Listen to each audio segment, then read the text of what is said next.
Okay, we should be good. All right. Um, Brad Carey is an integral part of the Dark Sky Ohio team. He serves as Director of Government Affairs. He has worked with several municipalities throughout the state to consult on dark sky lighting policy. He has also helped to enact Ohio's first dark sky proclamation for the city of Fairborn this past year. His uses his background in economics and statistics to advocate for the stars. We are grateful that Brad is sharing his wealth of knowledge with us tonight. So, Brad, take it away. Awesome. Thank you, everyone. I'm going to, um, sorry, I've got my girlfriend whispering at me. You need to stop. Um, I'm going to share my screen real quick. While this gets set up, sorry, my internet's a little bit slow, so it's going to take just a second. I would follow up on that encouragement to stay for the meeting after, because since we have so many guests here, we can kind of talk a little bit more about where our actual goals are to help with that lighting ordinance, especially for I think it was Trisha saying you're out near Stone Lick, right? Okay. Yeah. So this, since you're on a zoning adjacent group, this would be very good for you to stay. So if you got the time, I highly encourage it. Okay. Um, so going through this, I'm going to go through and just kind of talk about how we can engage with our local government. I've worked in government for several years. My most recent stint, I worked very closely with zoning. I've made lighting ordinances that we're about to pass up in Fairborn, so that's right next to the Air Force Base for those of you that are kind of familiar with the area. And we're looking kind of get the whole Southwest Ohio under some stuff and Northeast Ohio and out near Lake Hope. We have some work going. So shout out Kaylin. I see you in chat. So um, howdy.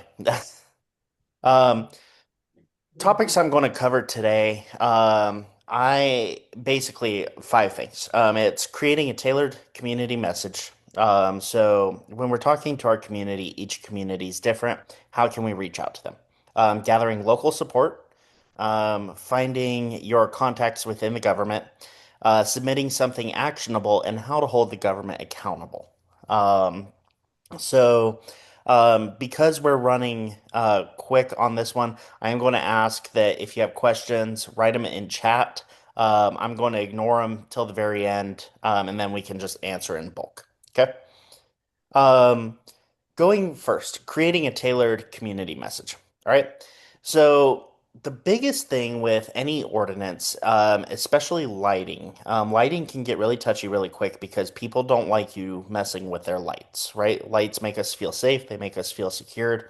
Um, the best thing that you can do when engaging with a community lighting ordinance is make it tailored to the community and make sure that people are educated ahead of time, and talk to them on that level, right? So when we create this message, research the following, all right? Find the first thing I would do is find something about your community that your community is passionate about, right? Um, so whether there's character, whether there's environmental, economic, anything like that. Find something that your community agrees on, your almost community identity, right? And then that's where you start building. If you have existing lighting ordinances, that's perfect. It is far less resistance to update an ordinance than to install one. And it's a lot less work as well. So, um, if you have a lighting ordinance, which most cities do or most municipalities do have some form of external lighting ordinance, what you can do is use all this data and say, hey, I'm bringing this back up to, I want to make sure that our standards are meeting best practices by the IES. All right. The IES is the International or the Illumination Engineer Society. All right. So these are all the brainiacs out there that like to play with light bulbs and figure out how much light do we need, um, per activity. So whether that's pedestrian, whether that's driving, how much light do we actually need? And then they kind of make those recommendations. They work with ANSI and all the other safety organizations to ensure that the lighting is safe and sufficient, right? So if you can go into the city, write up the ordinance, and make it match IES, and just say, hey, like, I'm a concerned citizen. I like to make sure that we're up to standards. Government's going to love you. Just say, here's the most recent standards. Here's a draft I've made. I'd like to, you know, boom, do this. You've got to weigh in, right? IES also partners with Dark Sky, so a lot of our recommendations go back and forth. So if you follow IES, you're pretty close to Dark Sky standards, right? Um, the next thing that you can do is look at the character and history of the community. So, like where I grew up was Centerville. We have a lot of limestone buildings. I think we have the largest limestone collection of buildings in the nation. So like a very historical area, right? You can use that to say, I want to preserve the historical or character appeal of the community.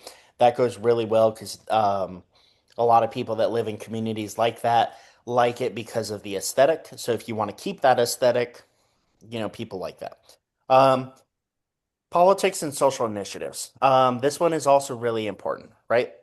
So different communities are going to have kind of different political leanings and different things that are politically or important to them socially, right? So some communities might be extremely environmentally focused. If you're near Stone Lick State Park, you might have a strong concern about water quality and stuff like that, right?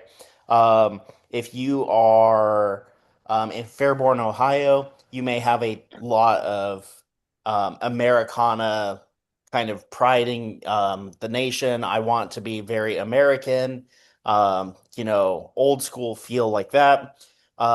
If you have a town that has been recently hit by car break-ins, you might have a strong aversion to crime, stuff like that, right? Find an identity that you can work on as part of your community messaging. Um, you can always draw up the economic benefits. So things like helping to draw new businesses. If you're at a state park, hey, ODNR currently has a couple state parks that looking going to dark sky parks so that we draw in more people. We'd like to do something similar so that when people stay, they can, be in town, grab a drink at the local bar, and still look up and see the stars, things like that. Um, Really big for a lot of communities right now is reducing the impact of suburban sprawl. The I mean, even just talking with Trisha for the two sentences we talked about, that's a concern there. Reducing the impact of development. All right. And one of the biggest impacts is going to be all the new lights, all the new traffic, all that. I mean, as much as I'd love to stop developing, in rural areas, that's not realistic, but we can reduce the impact greatly by bringing in the new lighting. And this is something where you can get a lot of people on board in the community really quick, is reducing the impact of sprawl. Oops, wrong computer. So the next step that you do is you have created a identity or something that you're going to use to advertise. You have a reason why you're doing this lighting code, right? Most cities, unfortunately, don't care about, I want to be able to see the stars. Okay. They got other things they need to worry about, public safety, navigation, things like that. Now, if you can talk through one of those lenses that I talked about before, and your city cares about that, that's where the introduction is, right? You find that community identity that the city's trying to preserve or whatever government is trying to preserve, and you go through that angle.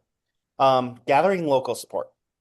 There's um, three main ways that you can do it. Two of them are technically the same, but I do it differently there. Social media. All right.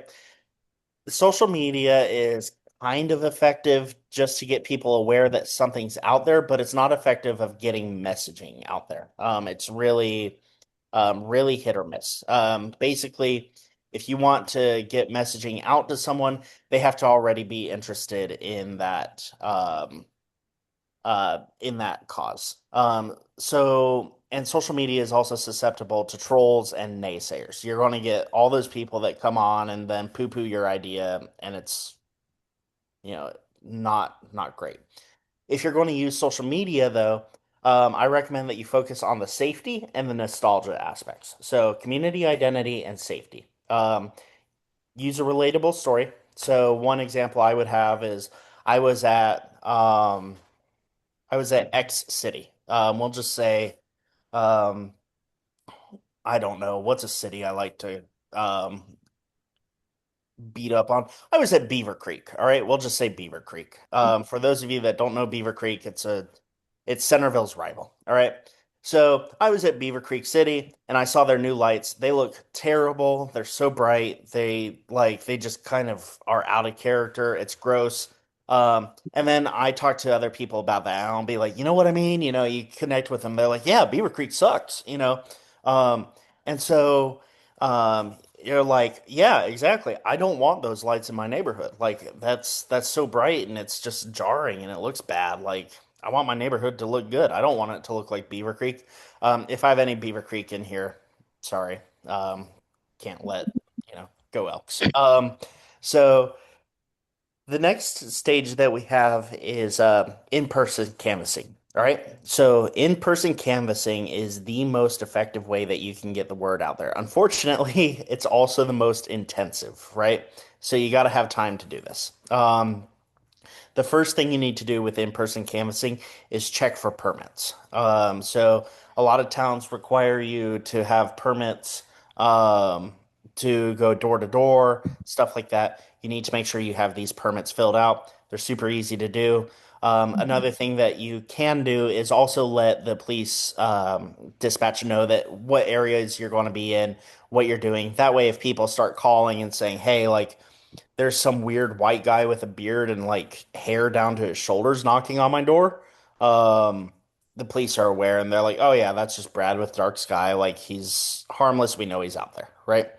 Um, with the in-person canvassing and actually with everything as well, have something that they can sign or create an automated email for them to go to a city representative, some kind of action that they can do to get local support, right? If they're not comfortable doing that, that's fine. You're at least getting the education out there.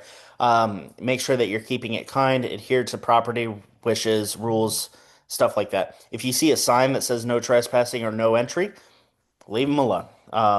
They don't want to talk to you. So just do that.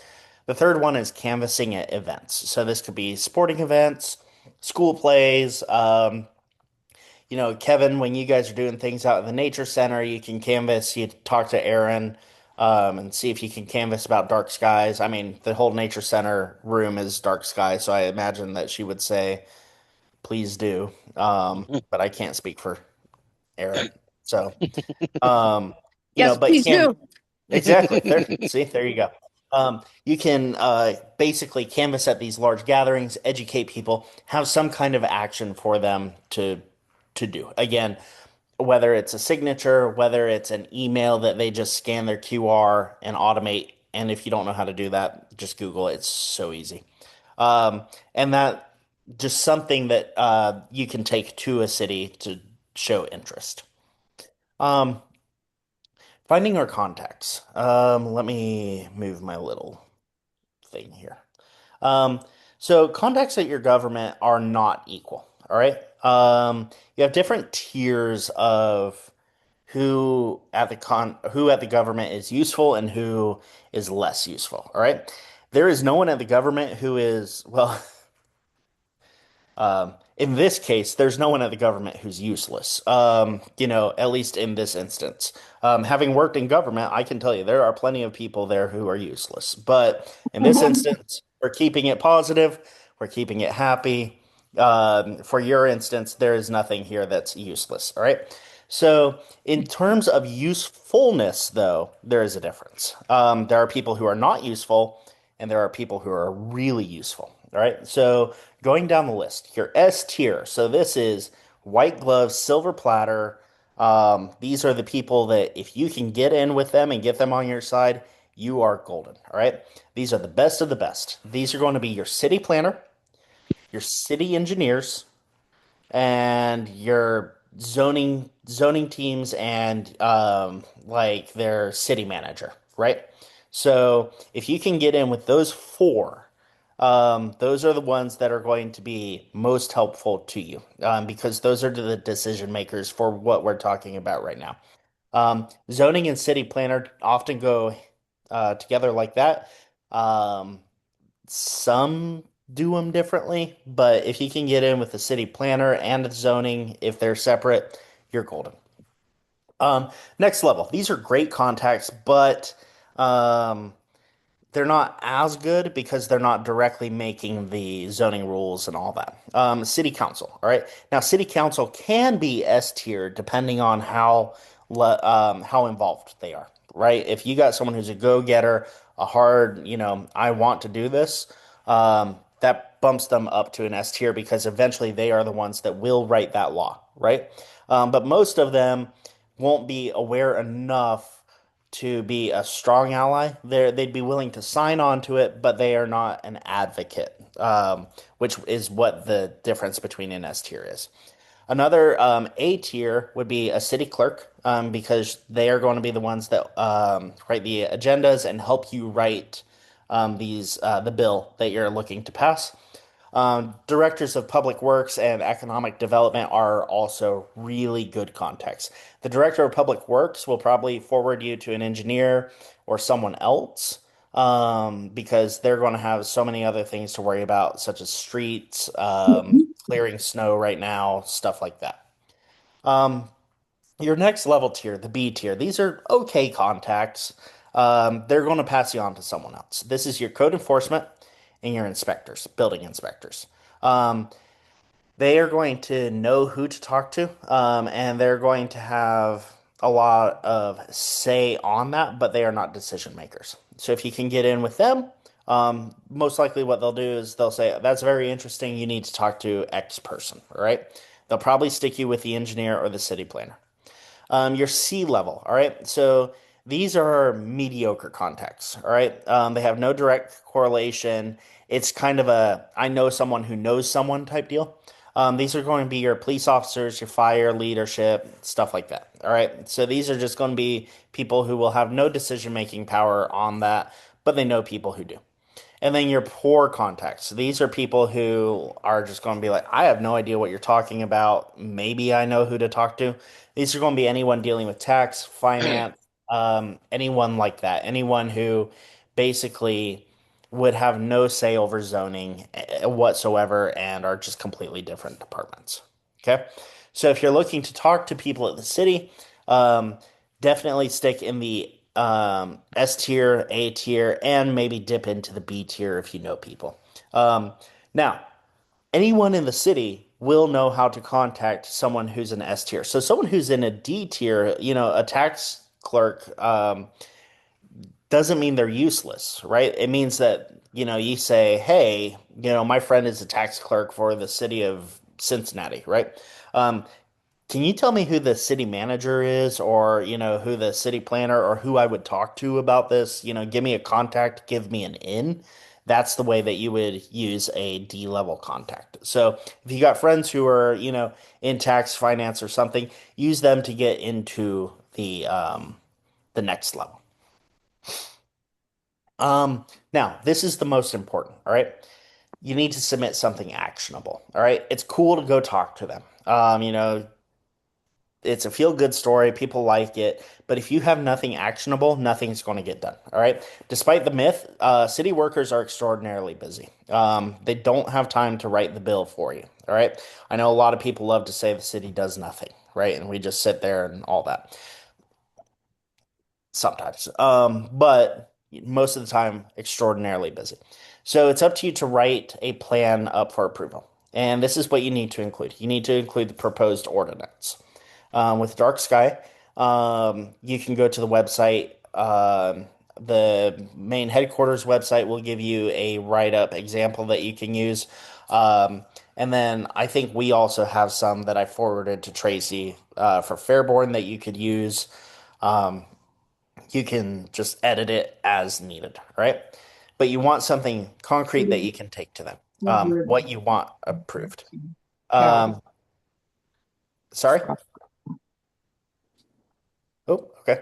The next thing that you want is you want a summary of the ordinances or the ordinance that you are taking to them. So that packet of laws that you're asking them um, to pass, you need a summary of it, right? Include the five W's: who, what, where, when, why, and how, right? So it would be something like I'm asking you to pass an updated lighting ordinance to match dark sky and IES principles. Um, I'm looking to get this passed in the next 3 months. Um, Enforcement is going to include blah, blah, blah, blah, all that, right? And just go through all the details, summarize what's in there. The plans for enforcement also and compliance are also good to explain to them.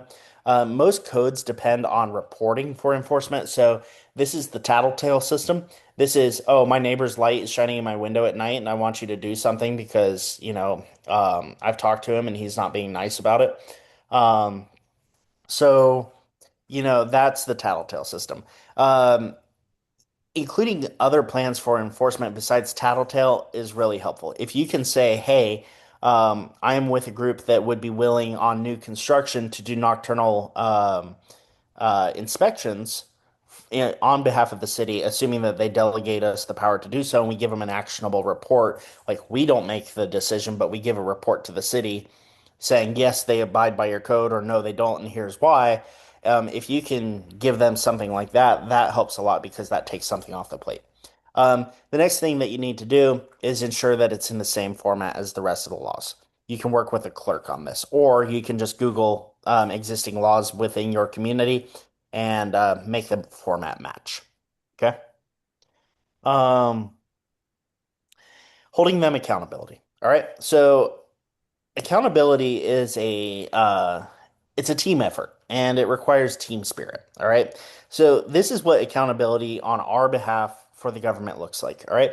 It's offering assistance on reviewing lighting plans. If you can get in with the city planner and say, hey, we're going to ask for photometric analysis, but any project that you have, you can just email it to this web or this email and they'll do it for free. These are local volunteers within your community that are trained to do this and they can just give you the thumbs up or hey, they need to change this. Honestly, that helps them a lot and that makes them a lot happier to deal with this. Again, offering to do the nighttime lighting inspections or lighting and inventory. That helps them a lot because they don't have to spend the manpower. Um, Basically, it's empowering the city to do their due diligence through education and through support. All right. Holding them accountable is not bullying them or threatening them or being rude. This is not going in and saying, um, well, your lights are too bright and, your code says it. And, I'm instantly going to go pull a lawyer in and sue you guys. Like, that's not going 0 to 100. Give them time, work with them. It is not expecting them to drop everything to inspect overnight. Reality is they have a lot of stuff going on, and it's not being a hard person to work with. You don't want to make a name for yourself as that guy or that person in the city, because then nothing will get done. What you can do is again, bring them treats and say, hey, we're ready to help with whatever, right? That is a lot more um, well received and allows us to be more able to hold them accountable to the standards because that's a standard that we know while taking a load off their back. So um, that's what accountability looks like. I believe I have, look at that, 24 minutes. We are now entering the discussions and questions page. Let me look. I saw something come through. Oh, that's Sarah. Hi, Sarah. Um, just saying they're from Carlisle. All right.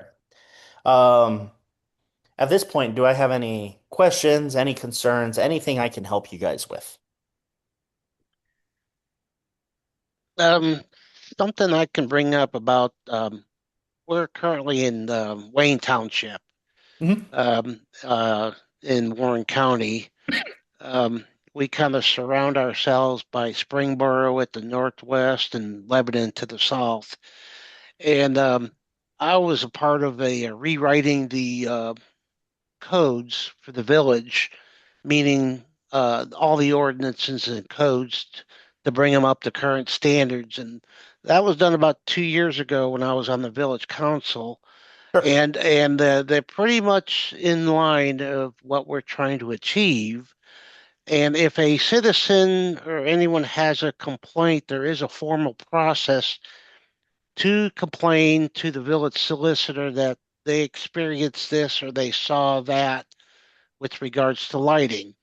But the Ohio Revised Code is pretty specific on illumination, about shielding of lights, residential, commercial, industrial lighting. Um, it's kind of hard to buck the code that's been written about 2 years ago. Um, that pretty much I was on the council when someone wanted to bring in a new business and they held their feet to the fire about the lighting on the Ohio Revised Code. Okay. So if there's an established code that the council did rewrite the code, and also the village does have um, a appeal process and a board of zoning. Hmm. Um, we're kind of running an uphill battle, especially when villages like Waynesville are pretty much Quaker style. They pretty much control the growth, plan development. I'm not sure if we have a dog in the fight in Wayne Township as far as lighting issues that I see. Okay. Once on the council and now a citizen that travels the village.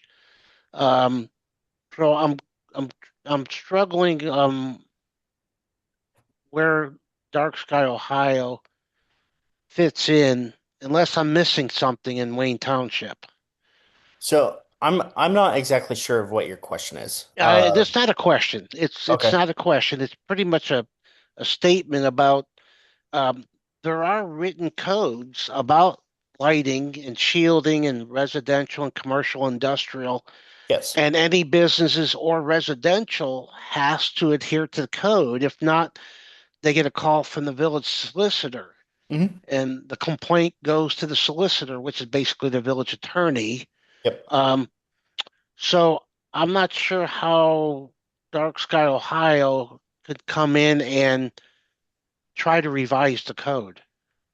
Um, so first, I mean, I would have to see the code Yeah, to see if there's it's any. pretty standard. It's Ohio Revised Code, and a lot of villages and small communities adapt it.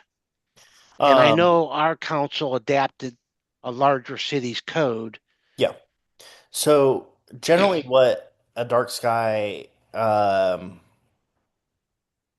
revision would probably look like. Again, I would have to look at the code. I Yeah, as much as I love, memorizing law, can't I can't ramp out the ORC out of my head. Like it just, yeah. yeah, it's Um, pretty detailed. it is. I've got it highlighted because it was my working copy Yeah, when we were doing community standards and off-street parking and working on lighting, right. because it was very old and we had to bring it up to current standards. Hmm. So Kevin, the So, does it say that the lighting needs to be shielded? yes, Okay, and does it give a number for the luminosity?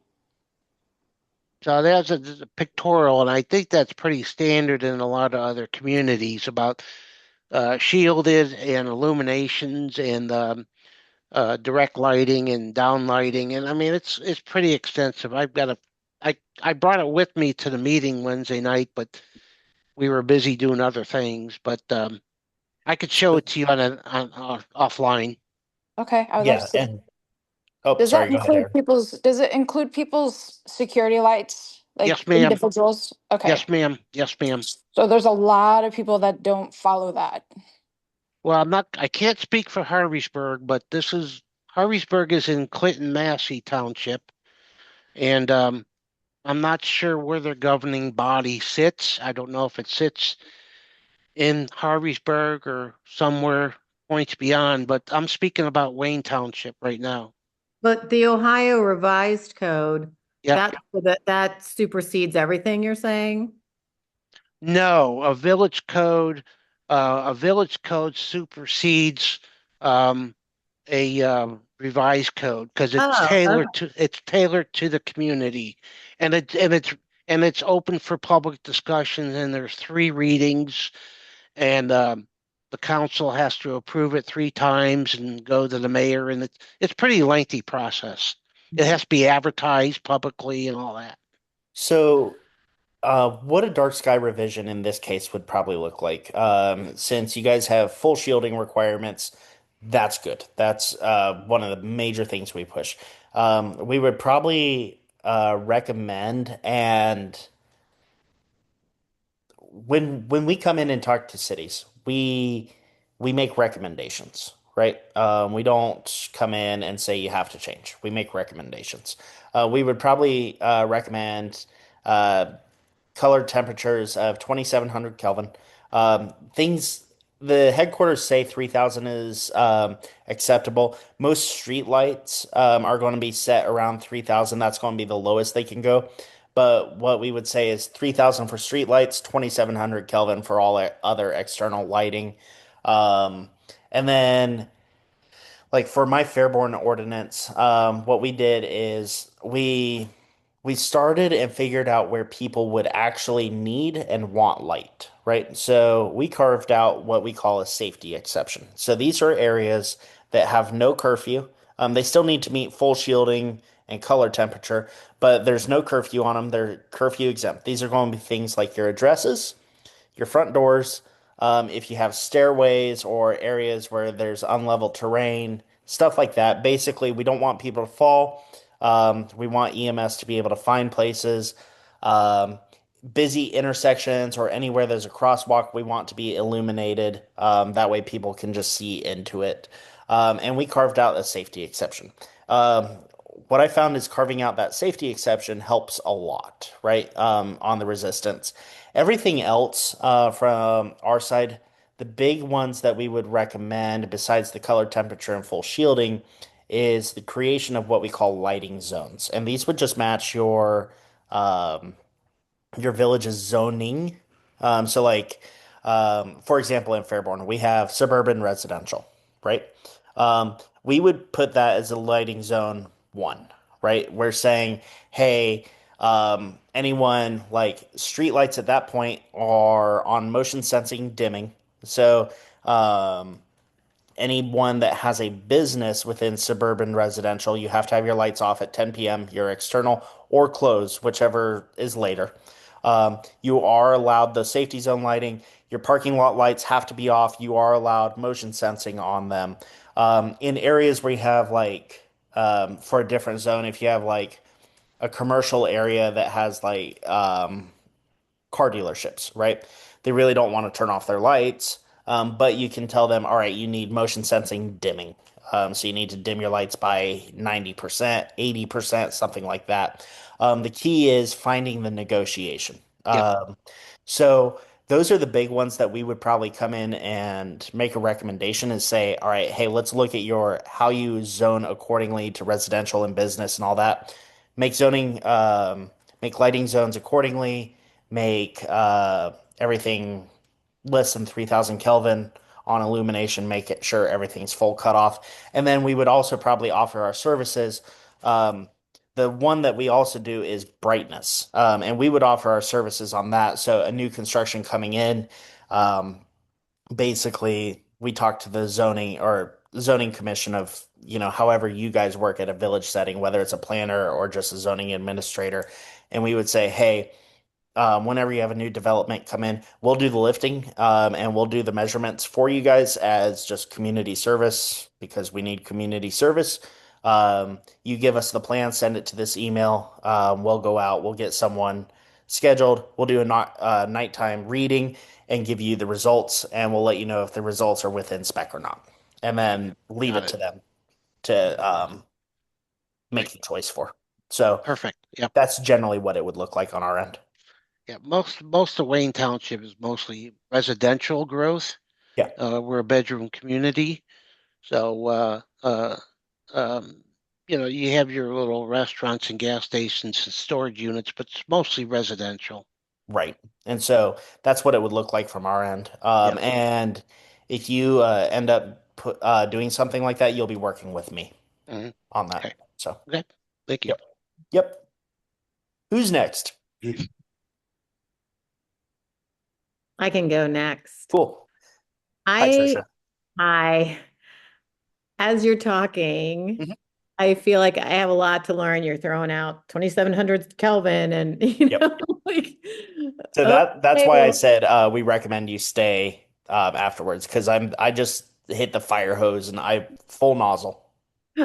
okay. So yeah, maybe that's the best Yep. thing because I think, yeah, since I'm already on the zoning board. Mm. And So to give you an idea, 2700 Kelvin. All right, this is lighting color. So basically, it tells you how blue or how yellow your light is. Mhm. Looking at your tree over your shoulder, Trisha, it looks like you have kind of a yellowish white light just right over your either left or right shoulder. It's Yeah. really bright right there. If you point at it, I'll tell you if it's that one. That's it. Okay. That looks just off the top of my head. And it could be coming through the camera. That looks around 2700 Kelvin. Mhm. Just to my untrained eye. Mhm. Again, that could just be the glare. It for all I know, that light's orange or something. No, it's cream color, and then Okay. there's an orange one back behind it, but I don't think you can see. I'm trying to look at the picture. I Yeah. don't think you can see it. Actually, let me see if I can turn on my light right here. Um, so this light right here, that's 2700 Kelvin. Okay.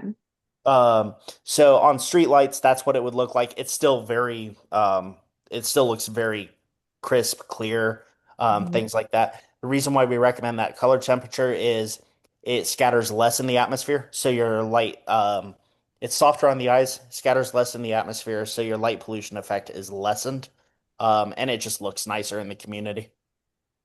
I noticed when I was coming down 275 the other night that Yeah. the lights seem to be more yellow now, and Yep. they seem to point down. It's like they've replaced them. Yes. Yeah. I was just so tickled to see it. It was, yeah, it was really great. If you come down 71 at night past Fort Ancient, you'll notice the rest stop's right there. I think it's just past the bridge. It's either right before or just if you're coming south, I think it's right before. All their LEDs have broken. They're all purple.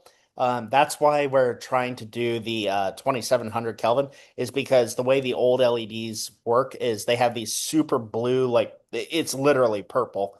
And then they put a filter on it to make it white.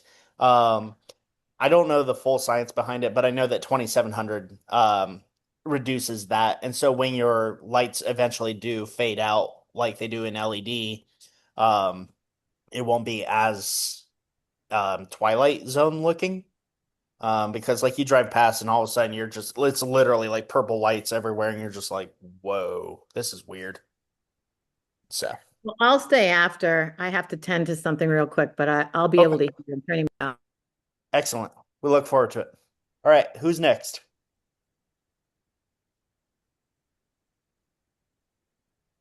Let's see.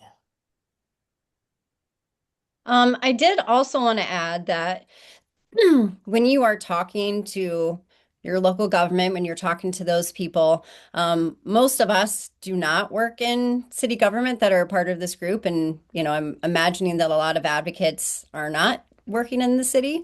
That it's really important to share personal stories. I think you touched on this a little bit, Brad.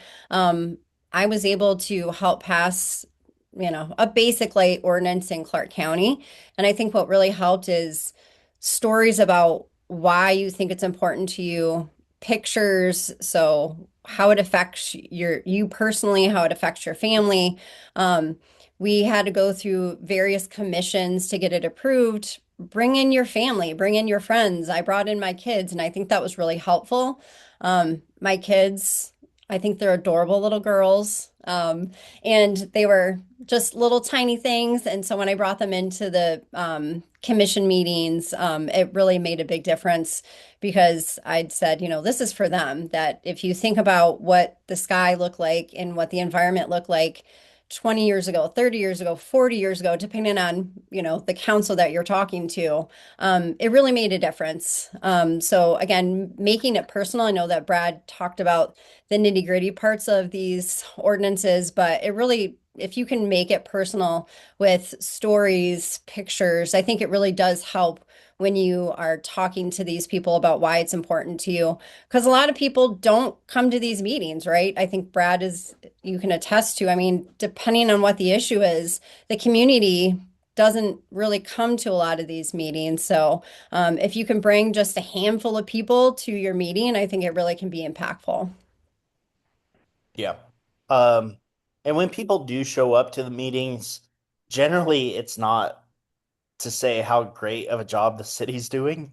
Mm, So having something positive, hmm um, especially when like if we do get something like this passing in your community, showing up afterwards or showing up, when they make the vote and cheering it on, that's a huge deal. Like you'll see the city council or the village council, the commission smile. I mean, like it's a big deal when they get positive feedback. Most hmm of the feedback is um, not positive. We'll just leave it at that. hmm Sarah dropped a good message in chat. She's was actually talking about Springboro and how they're updating their street lights to LED, regrettably.